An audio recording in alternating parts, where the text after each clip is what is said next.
the therapy tapes and the audio, all the, I guess, photos that you had, was the video footage or film footage there as well, like the bus, the Joan and Bob, was that all in there as well, or did you find that elsewhere? No, That, go ahead, that Mary. there were two pieces. We had decided to film her on the final tour, so the contemporary strand of the film, we obviously filmed. Then there was her primary material that her family kept and made, whether it was artwork, letters, diaries, audio tapes, therapy audio tapes, quarter-inch tapes, and then there was the archive, which was a real dig, into footage houses or Bob Dylan's, management, Jeff Rosen, who manages all of Bob Dylan stuff. But there was kind of a constant looking for as much archive as we could gather. She has a vast public archive as well, obviously, for politically, musically, all of it. So that archive itself was also just huge. Where is that archive? I know I actually this year I went to the Bob Dylan Museum in Tulsa. I'm sure there's amazing Joan Baez material there. Does Joan have one? I guess now you clearly can put one together now. I think they are putting it together now, so that'll be. Yeah. And a lot of fortunately for them, a lot of the home movies that her father had filmed, those were disintegrating, and so we got to transfer a lot of that primary material now, and in a great place outside San Francisco.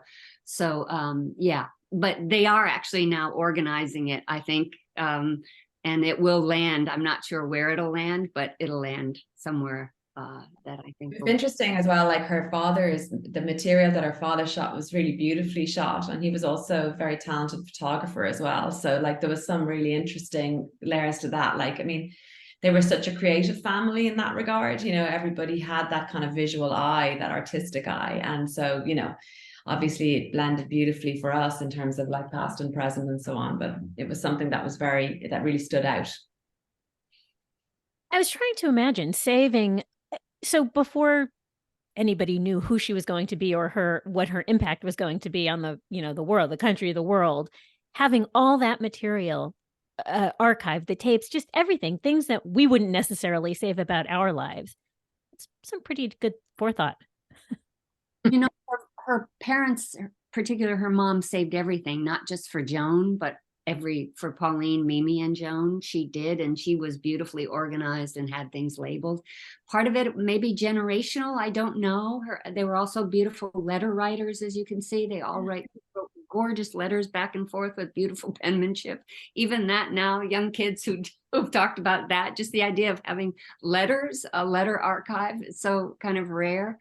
But yeah, I think it's really her mom was the major force in that, and she, from the very beginning, just saved everything. She and her father too, but I think her mom was the real caretaker of everything, and then it was passed on, all of them actually. But Joan admits that she doesn't have any of it, whatever people sent to her.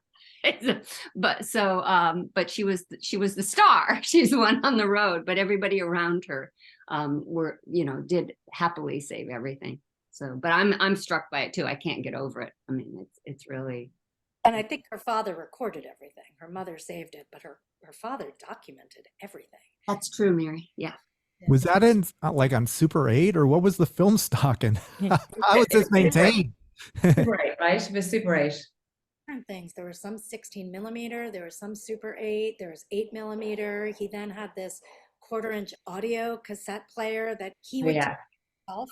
He worked for UNESCO, so he traveled all over the world. So he would take that audio recorder around him, just audio taping things he saw. He audio taped sounds.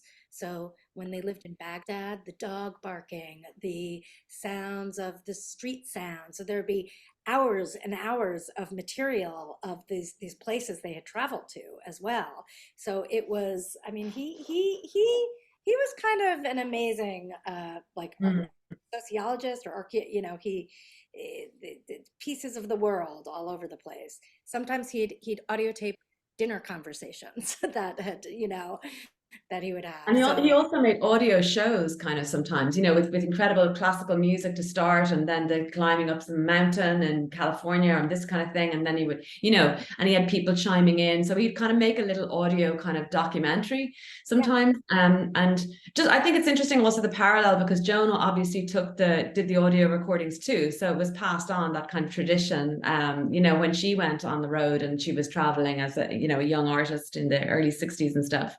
She was doing the same thing, and it was an interesting tradition of sending letters home on audio tape. I mean, kind of fascinating. He gave Yeah. her her dad gave Joan her first little portable tape recorder, and then gave her a big TIAC at home. So Mary's right. He was a documentarian in his own way, and Joan is very like him. We have troves of audio tapes where she's at home playing music and talking and mimicry, and it was an embarrassment of riches. But yeah, it's very much in the family DNA with Joan and her dad as well.